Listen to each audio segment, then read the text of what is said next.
En la red hay mucha información, la cantidad de información es creciente. Por lo tanto, son necesarias herramientas, ese es el papel de la tecnología, para facilitar la vida y poder identificar, seleccionar, establecer categorías, etc. Pero sobre todo, para mí, lo relevante no es la cantidad, sino la calidad. Si uno mira al papel que tiene la información que podemos encontrar en la red, vemos que hay información que tiene que ver que es con su naturaleza, de carácter libre, la que crean los bloggers, la que crea la gente en Twitter, la que hace un periodista que tiene una página web, la que hacen algunos que quieren promover determinados productos, pero no con una campaña puramente comercial, sino con una orientación de hábitos de consumo, etc. Luego hay otro bloque que es de naturaleza estrictamente comercial, que tiene que ver con vincular consumo a determinados productos, etc. Y que todo el comercio electrónico, por ejemplo. Y hay una tercera que está más próxima a la naturaleza de la Estado-Nación, que es la información de carácter estratégico. Que esa también vive en la red. También está ahí en el ciberespacio. Un ciberespacio que tiene la virtud de que está aquí y está en ninguna parte. Pero en el ciberespacio hay también información de carácter estratégico que los gobiernos, los Estados-Nación o las alianzas de Estados precisan preservar con todo lo que supone de desarrollar elementos y mantener en la información elementos de encriptado, de protección de la información, etc.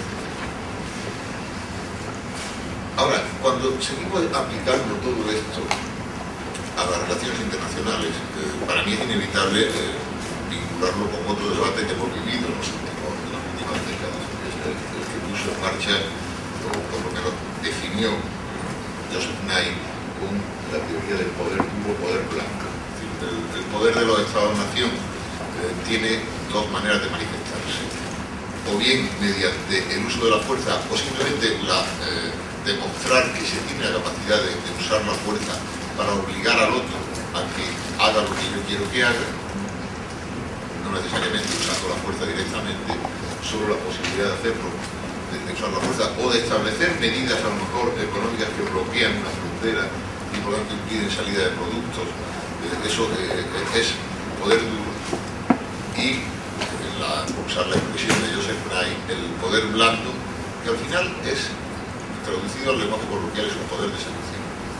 Es la capacidad que se tiene, que tiene un gobierno, que tiene un poder público, para lograr que otros hagan lo que yo querría que hicieran, para lo cual, lógicamente, le tengo que hacer propuestas, para mí eso se basa esencialmente en la empatía.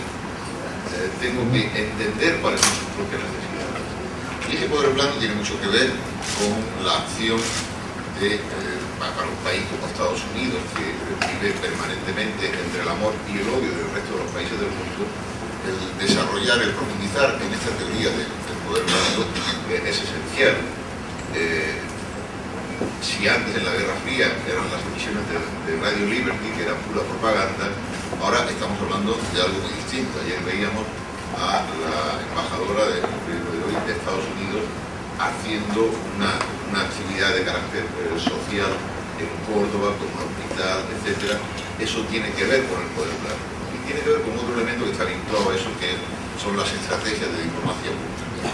La estrategia de diplomacia pública lo que tiende precisamente es a proyectar en las sociedades de los demás países, de los demás actores de la comunidad internacional, una percepción atractiva de tu propio país. Eso tiene que ver, por ejemplo, con incorporar la estrategia de diplomacia pública que tiene que ver con acción cultural.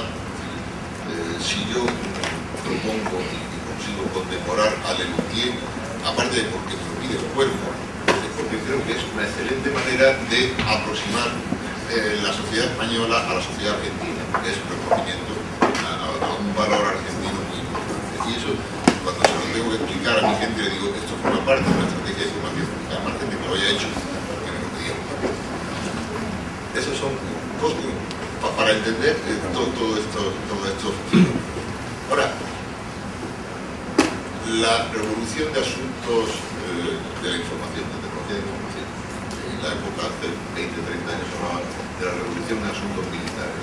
Ahora yo creo que podemos hablar en revolución en las relaciones internacionales como consecuencia del desarrollo de las tecnologías de la información. Hillary Clinton acaba de nombrar un alto funcionario como su asesor principal para la sociedad de la información. El gobierno británico, cuyo ministro de Exteriores es el primer ministro del gobierno británico, también tiene una figura similar. Hay un debate constante en torno a la política exterior británica sobre los retos que plantea la sociedad digital, pero el riesgo es el siguiente. En primer lugar, estamos en condiciones de aprovechar todas las potencialidades de la red 2.0. Probablemente sí. Sin embargo, costes que se han ido abaratando recientemente. En segundo lugar, tenemos la capacidad de incorporar a todos los actores de las propias administraciones a ese proceso. Es decir, de que entiendan que no se trata simplemente de que un responsable político, ya sea un secretario de Estado, un ministro, para tener visibilidad y para resultar atractivo a algo que parece una moda, abre un blog o pone una webcam en su despacho o cuelga los vídeos de sus intervenciones.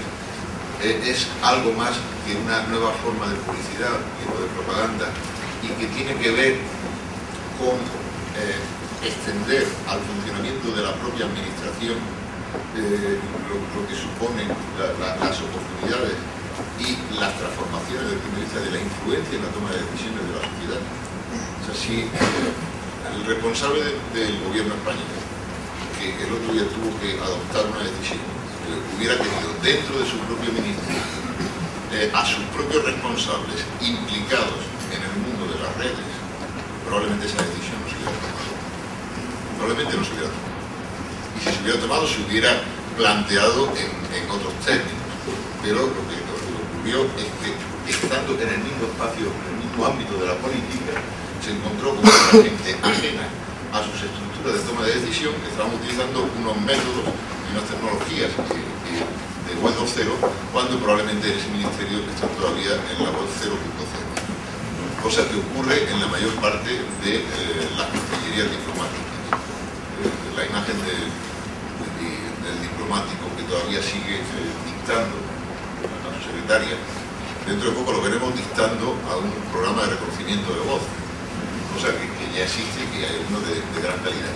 Pero, es decir, si no incorporamos a las distintas instancias, a los distintos responsables departamentales, a esta cultura, para entender lo que representan esos fenómenos, para entender de qué manera se expresa la sociedad y trata de influir en nuestra formación de política, probablemente nos quedaremos en una cosa muy bonita para la galería, pero no estaremos generando procesos de transformación social, porque al final